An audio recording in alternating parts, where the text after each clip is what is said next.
છીન ટપાક ડમડમ. હાય family, તો તમે બધા મજામાં જ છો. તો આ વાડી તમને દેખાય છે. એ વાડીમાં બહુ બધી વસ્તુ છે, ડર લાગે એવી બધી વસ્તુ છે.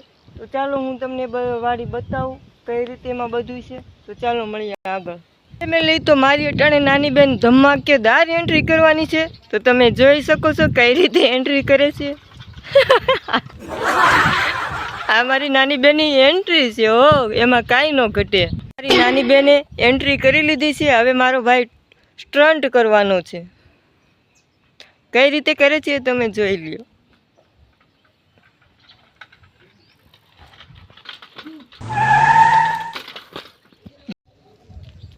તો ચાલો ફેમિલી, તો આપણે વાડી પાસે જ આવી છીએ. કઈ રીતે એમાં બધી વસ્તુ છે બતાવું હું તમને.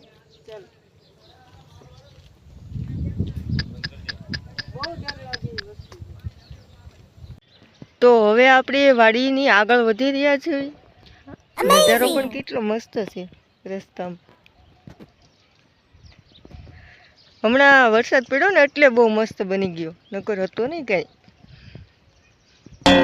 આ વાડી દેખાય અટાણે. મને પણ ત્યાં જતા બીક લાગે છે. તો ચાલો મળીએ આગળ. તો હવે આપણે વાડી પાછળ પહોંચી ગયા છીએ. તો આ ઝાડ તમે જોઈ શકો છો કેટલું મોટું ઝાડ છે. મને પણ કરીબ જતા બીક લાગે છે. આ તમને આ મકાન દેખાતું હશે. મકાન પણ બહુ ડરાવનું છે. હો, એની આસપાસની બધી વસ્તુ પણ બહુ ડરાવની છે. કેટલું પુરાનું આ ઝાડ છે, સુકાઈ ગયું.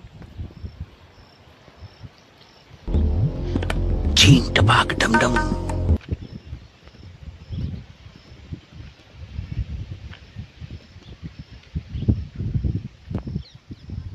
બહુ ડરાવનું છે મકાન.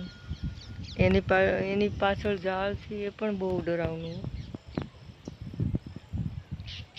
એમાં ઘાસ ફૂસ પણ બહુ થઈ ગયા છે.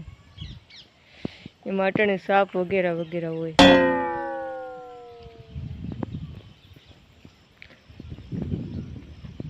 આ ઝાડ પણ બહુ મોટું અને વિશાળ છે. બહુ પુરાનું છે.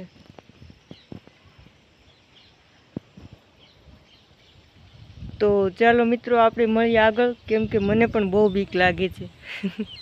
તો ચાલો મળીએ આગળ. તો હવે હું મારા ઘરે પહોંચી ગઈ છું.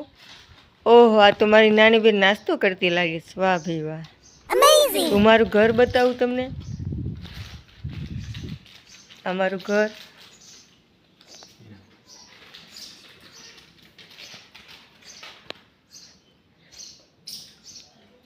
આઈ હોપ કે તમને મારા બ્લોગમાં મજા આવી છે. તો તમને ગમે તો લાઈક ઓર સબસ્ક્રાઈબ જરૂર કરજો. તો ચાલો મળીએ આપણે બીજા નવા બ્લોગમાં.